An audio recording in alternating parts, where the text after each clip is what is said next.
Oke, kawan-kawan, kembali lagi bersama kami di podcast. Sebelumnya, sebelum kita masuk ke topik, tentunya kita perkenalan terlebih dahulu.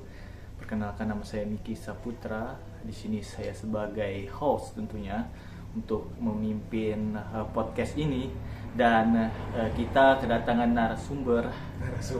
Host narasumber dadakan saya nih. Narasumber Dadakan. yaitu Mas Neril. Mas Neril. Salaman. Oke, Mas Neril.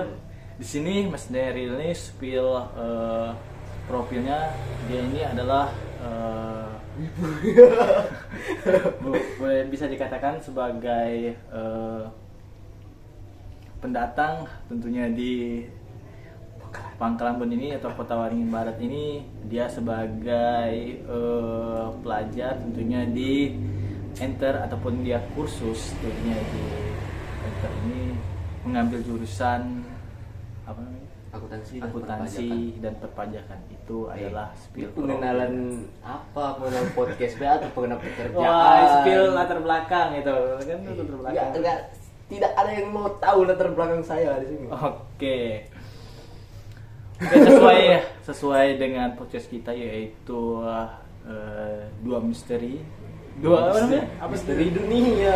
Misteri dunia. Tentunya kita tahu bahwa kita di dunia ini tidak sendirian, terdapat bermacam-macam makhluk, yaitu makhluk yang kasat mata juga ada, yang nampak juga ada. Nampak ini kan seperti kita manusia, hewan dan tumbuhan. Sedangkan yang tidak kasat mata itu seperti jin, setan dan lain-lain. Nah, di sini kita akan mendengarkan kisah dari narasumber kita, itu Neril. Pengalaman dia tentunya bertemu atau merasakan hawa-hawa mistis, tentunya pengalamannya. Langsung saja kita persilahkan kepada narasumber kita Neril untuk menceritakan pengalaman mistisnya. Oke.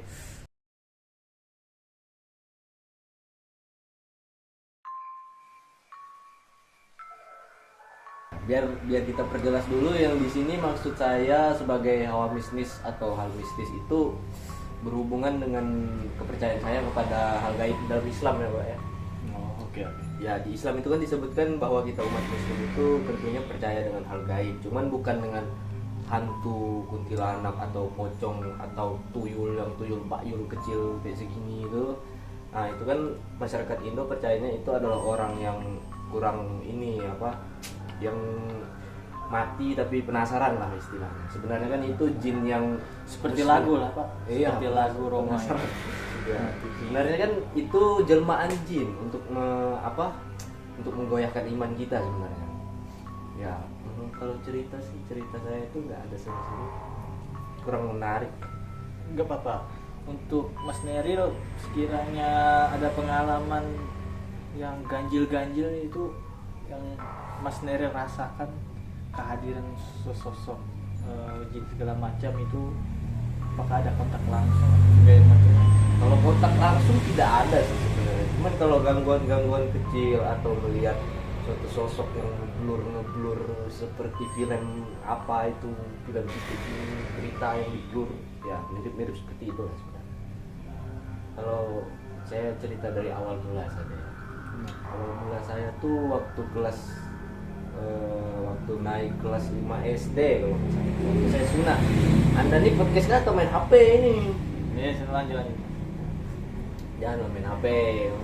Bicara sendiri macam orang gila. Ya, enggak apa-apa, lanjut. Untuk kejadian awal tuh ini belum ada nampak rupawannya ya teman-teman. Tapi ini kejadiannya lagi di waktu saya SD, waktu kenaikan kelas 5, waktu saya disunat gitu. Itu kan disunat kita di kampung tuh yang ada orang pacar yang pakai lilin gini. Tradisi. Nah, itu kan sampai tengah malam tuh orang-orang kumpul. Tapi suasananya mencekam gara-gara apa? Ada anak ayam berbunyi. Itu tanda-tanda tuh kalau nggak salah tuh ada muncul kuntilanak katanya. Ya. Itu tandanya seperti anak yang berbunyi Ya. di malam hari itu, Hmm. tanda-tanda bahwa ada sosok kuntilanak gitu, teman-teman. itu kepercayaan orang-orang. Tapi kalau menurut saya sendiri mungkin itu ada musang yang muncul kah, atau apa kah, atau kucing kah. Kita berpikiran positif begitu. Atau mungkin kan di sana tempatnya ramai, kandang ayam di dapur juga mungkin ada orang-orang ramai itu jadi anak ayam bangun. Nah, sepertinya. Ya kalau untuk cerita selanjutnya tuh saya alami waktu saya SMP kelas 9. Itu libur Covid. Anda ingat Covid yang sampai 2 tahun, hampir 2 tahun itu? Covid itu kalau nggak salah itu viralnya itu ada boomingnya Covid itu kan sampai tahun itu dimulai pada tahun itu berapa 2020 Hampir mencapai 2020. 2021 itu zaman Covid itu. Nah, selanjut.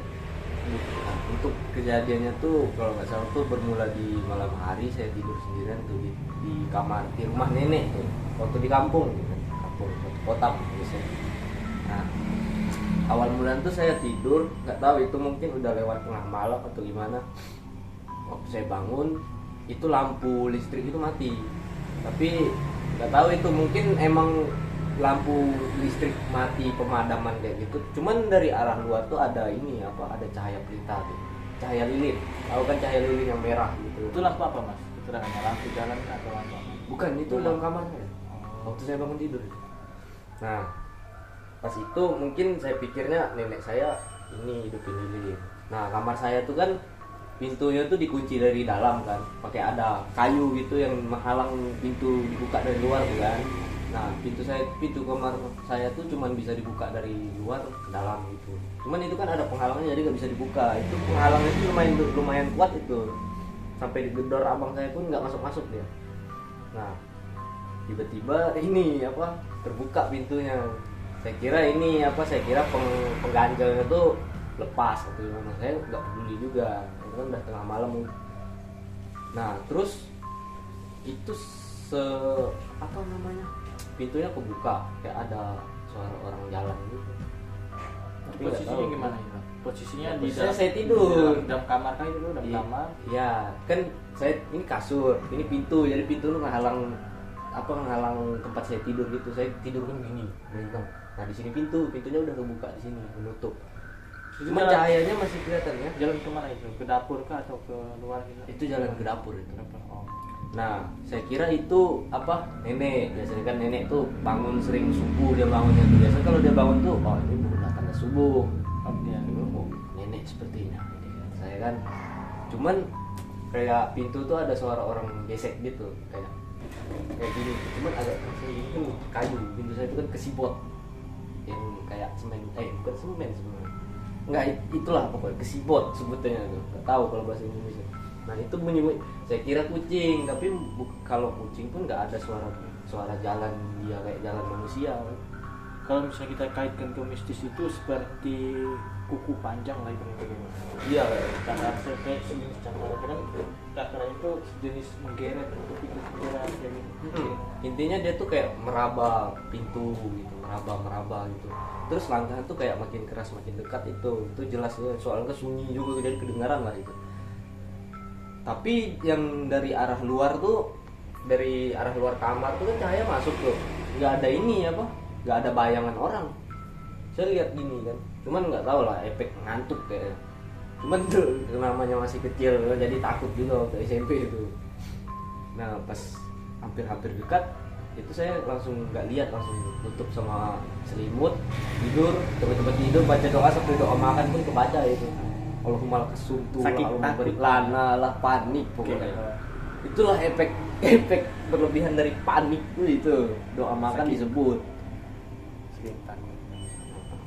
Nah sampai besok paginya saya tanya ke nenek, ada pasang pelita nggak tadi malam, mati lampu nggak? Oh nggak ada katanya, nggak ada mati lampu. Nenek aja bangun jam 3 itu aja udah lampunya normal katanya, nggak ada mati lampu. Kalau ada pun nenek pasti ini apa pasang pelita pagi itu nggak ada bersih. Cuman yang saya tanyakan ini Mas Neril ini kan nanyakan ke neneknya bahwa apakah malam tadi itu mati lampu. Ternyata kata neneknya itu tidak mati lampu.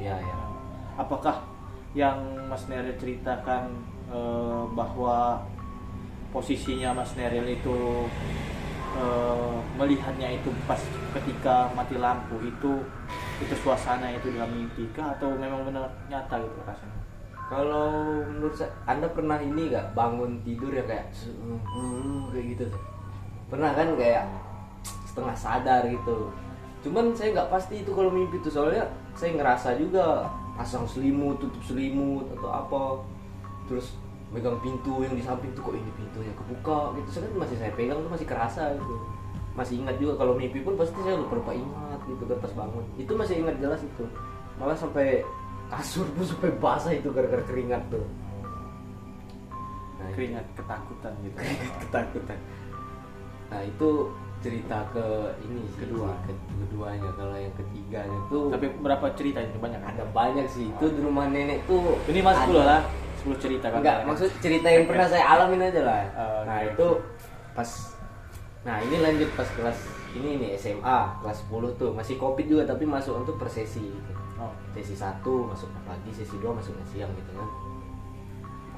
Nah pas di rumah tuh saya kan sendiri di kamar tuh, main game kan. Dulu ini kerjaan sekolah nih kan, pulang sekolah main game sampai malam terus begadang nggak tidur kan, tenaga luar biasa. Tapi pas lagi main game tuh itu ada botol minum tuh, botol minum tahu nggak botol minum yang biasa plastik yang dipakai ibu-ibu tuh, yang pasangannya Tupperware tuh yang biru merah tuh, itu kan segini tuh. Terus air itu ada sekitar setengahan tuh, baru diisi itu air es itu, ya kan doyan lah air es tuh, mantap. Itu pas lagi fokus main, itu tuh botol tuh gerak gini, kayak set Oh, gerak sendiri, ya. iya. Pas Mas Neril itu melihat botolnya itu gerak seperti ini kawan-kawan ya. Kan mainnya tuh di sini Posisinya ini kan. nggak ada yang megang. Mainnya tuh di sini botol, ini kan nyender di dinding nih gini. Nah botol tuh kan di depan, jadi main gini, pastinya kelihatan dari sana tuh dia kayak gerak, tuk kayak ini. Cuman itu kayak Ringi udah kan, ya? biasa gitu lah, langsung apa gitu, nggak ganggu biarlah gitu kan. Soalnya kan saya Itu posisinya kalau- di rumah kan? Iya di rumah itu, padahal tuh keluarga banyak di sana tapi masih gaya. Itu padahal tuh abis maghrib itu loh nggak salah tuh. Mungkin patang maghrib. Lanjut. Nah kalau selanjutnya tuh yang ini kejadiannya nih, tahu kan rumah saya sendiri tuh. Nah biasa jelasin. Ini ada rumah saya nih di kampung dekat masjid. Itu rumah saya sendiri tuh, jadi saya tinggal sendiri. Nah kebetulan pas malam itu tuh malam Sabtu, malam Kamis, masih ingat saya, malam Kamis itu waktu saya kelas 2 SMA, kelas 2 SMA. Nah itu pas habis sore, habis isya tuh kan hujan deras tuh. Terus teman-teman saya tuh bertiga dia datang ke rumah, ada abang sepupu saya masuk bertiga tuh. Nah main ngobrol, terus udah mau jam 10:30 tuh ada pulang, abang saya yang duluan, terus disusul lagi sama teman saya yang satu. Kalau dia kecapean katanya habis dari Pangkalanbun ngambil motor.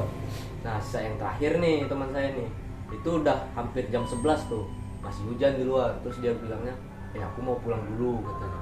Enggak apa ikut nginap aja di sini kan, takut kehujanan. Nggak usah katanya, takut di rumah gitu kan. Terus pulang dia. Nah saya tuh biasanya kan itu waktu sering lapar tengah malam, terus goreng telur, mie gitu, rebus mie. Terus ada suara orang ngetok. Itu udah jam 11 tuh, ada suara orang ngetok dari luar, kenceng dia ngetoknya, keras juga, dok gitu kan suara tuh. Terus saya udah teriak tuh bentar gitu kan, cuman kan namanya atapnya nggak ada nggak ada penahan, nggak ada kayu yang melintang, nggak ada kayu yang lebar gitu kan penahan suara tuh. Itu kan atap itu atap seng tuh, jadi kan keras suara hujan itu, nggak ada penghalangnya juga. Dan keras tuh mungkin nggak kedengeran. Saya keluar tapi kok suara tuh kayak dok gitu, kayak tahu kan orang kehantuk, Membenturkan dirinya. hantuk gitu. Itu sampai getar pintu tuh. Loh kok ini, saya kira kan teman saya yang baru pulang tuh, tapi kan harusnya biasanya tuh dia tuh manggil kalau ke rumah atau apa tuh, manggil buka kayak gitu kan. Tapi itu enggak. Pas lihat gorden tuh rupanya ada yang berdiri gini, pocong diri kayak gini kepala dia tuh.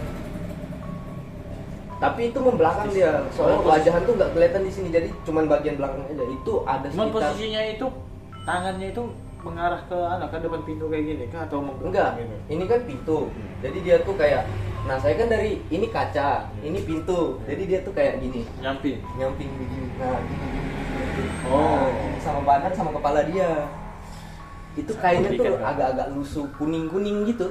Kuning-kuning terus ada coklat-coklatnya dikit. Pokoknya kayak yang film-film. Cuman kan di situ saya kaget, agak takut lah. Cuman kan buat apa ditanggung, soalnya kekunci gitu apa kan. Soalnya kan Islam tuh percaya kalau ada setan muncul tuh di dunia kita nih, kan kita ada dunia dua tuh, dunia gaib sama dunia asli. Terus kalau setannya dari dunia gaib masuk ke dunia asli itu otomatis kan itu dunia kita. Jadi dia nggak bisa apa-apa gitu loh. Kalau dari dunia dia kan kita agak bingung mau ngapain, soalnya nggak kelihatan juga kan. Apakah setan itu mau bertamu gitu, mau Ya dia mau bertamu gitu, dia mau main juga. Ketahuan saya sendirian di rumah jadi mau ditemani, tapi nggak saya bukain. Terus ya ini apa, dulu kan udah mulai-mulainya ngerokok tuh waktu kelas SMA kelas 2 tuh. Jadi ya udah duduk-duduk di sofa sambil nungguin hujan berhenti. Sampai lewat jam 11 itu hampir jam 12 tuh udah hilang. Pas udah hilang suaranya udah langsung tidur, udah baca doa itu pasti kan. Agak takut juga, agak takut tuh pasti takut, cuman kan dilawan aja lah, coba lawan lah takut itu. Kalau dia masuk pun siapin parang gitu. Kalau ada parang di rumah itu dipegang, jangan tidak digunakan. Kayaknya itu aja sih mas. Kalau dari mas sendiri ada? Berarti langsung dimasukkan. Mas Neril ini sudah menceritakan pengalaman mistisnya itu Ya. ada 4 kalau nggak salah. Ya ada 4 lah itu. 4. Kurang menarik 4 kisah. sebenarnya, biasa aja itu. Soalnya kan nggak kelihatan aja, ya. Bukan Kisah orang ini- spesial. 4 kisah ini tentunya yang kita dengar bersama tadi, pastinya keempat kasus ini, keempat studi kasus yang diceritakan Mas Neri ini pasti makhluk itu berbeda-beda. Ada yang kuntilanak, ada yang pocong, ada yang geret jarinya di dinding lah ibaratnya gitu. Oke. Mas Neri juga minta kepada saya apa pengalaman saya atau merasakan mistis hal-hal mistis lah begitu. Ya kan saya yang jadi host. Oke, saya akan menceritakan pengalaman mistis saya. Ini menurut saya ini real mistis. Iya. Ada di depan mata saya. Hah? Pada saat itu posisinya saya masih SMA kelas sekitar 1 atau 2, dan adik saya yang kedua ini dia kelas 3. Tentunya itu pasti posisinya itu saya kalau nggak salah saya kelas 2 SMA, adik saya itu kelas 2 SMP gitu. Ketika pulang itu sama pulang ke rumah, Sama jalur. iya sama Ya, pulang ke sama rumah. jalur. Ya, pas ketika masuk ke rumah itu beriringan, adik saya di depan yang perempuan, saya di belakang menuju ke dapur gitu, beriringan. Adik saya duluan ke dapur, sedangkan saya berhenti di depan pintu dapur. Tentunya saya melihat sendiri bahwa adik saya perempuan itu ke dapur gitu, dengan nyata ke dapur. Habis itu beberapa menit saya panggil adik saya yang ke dapur ini, saya panggil namanya, dia nggak nyaut. Saya panggil kedua kalinya nggak nyaut, dan yang ketiga dia nggak nyaut. Ternyata ketika saya memanggil yang keempat kalinya, yang aslinya itu ada di kamarnya. Oh yang yang Adiknya yang itu aslinya keluar dari kamar. Iya. Harusnya di dapur. Ya, seharusnya di dapur kan beriringan. Posisinya kan saya ngeliat sendiri bahwa adik saya ini memang real ke dapur. Ketika saya panggil, nggak nyaut yang di dapur ini. Ternyata yang nyaut itu di kamar. Jadi siapa yang di depan saya yang ke dapur ini? Tentunya kawan-kawan gitu. Itu adalah pengalaman mistis saya yang real mistis kawan-kawan. Langsung itu hawa tubuh saya itu langsung panas, merinding gitu. Yang anunya lagi yang saya rasakan itu ketika saya menggiring dia ke dapur itu nggak nampak sama sekali hal-hal yang ganjil, enggak. Cuman posisinya itu enggak, dia posisinya enggak noleh ke belakang ataupun ke samping, itu enggak noleh dia. Dia tegak lurus langsung ke dapur, dia kayak gini jalan seperti biasa, manusia biasa berjalan kayak gini ke ketika dipanggil untuk nyawa yang dapur ini sampai keempat kalinya baru yang yang menjawab itu yang aslinya itu di dalam kamar. Itu adalah hal pengalaman saya yang merasakan suasana mistis, hal mistis gitu. Mungkin sekian podcast kita untuk malam ini belum apa-apa, santai dan dulu lah. kita akan lanjutkan di podcast lainnya tentunya dengan tema yang berbeda. Saya atas nama host mengucapkan terima kasih pada kawan-kawan yang sudah nonton, dan juga saya mengucapkan terima kasih kepada narasumber saya Mas Neril yang sudah menceritakan pengalaman mistisnya, dan kita akan berjumpa lagi di podcast berikutnya. Ya, saya ini host juga tapi emang jadi narasumber dadakan. Ya untuk yang nontonnya teman-teman bisa share cerita horor masing-masing, bisa tahu kan mau ikut narasumber atau minta langsung dibacakan biar kami menceritakannya sendiri. Iya benar. Nah, biar ada pemasukan lumayan lah konten. Ya tinggal di chat di IG bawah kita ya. Nanti kita terterakan IG kita. IG tentang misteri dunia. Misteri dunia atau hal-hal berhubungan dengan topik lain, percintaan, negara, kita akan lain. Percintaan tapi ada horornya. Itu bagus. Ya. Mungkin untuk episode awal kita membuka dari kita ya. Sekian, terima kasih. Jikalau Anda suka dengan konten-konten lainnya bisa komen di bawah. Anjay. Assalamualaikum warahmatullahi wabarakatuh. Assalamualaikum.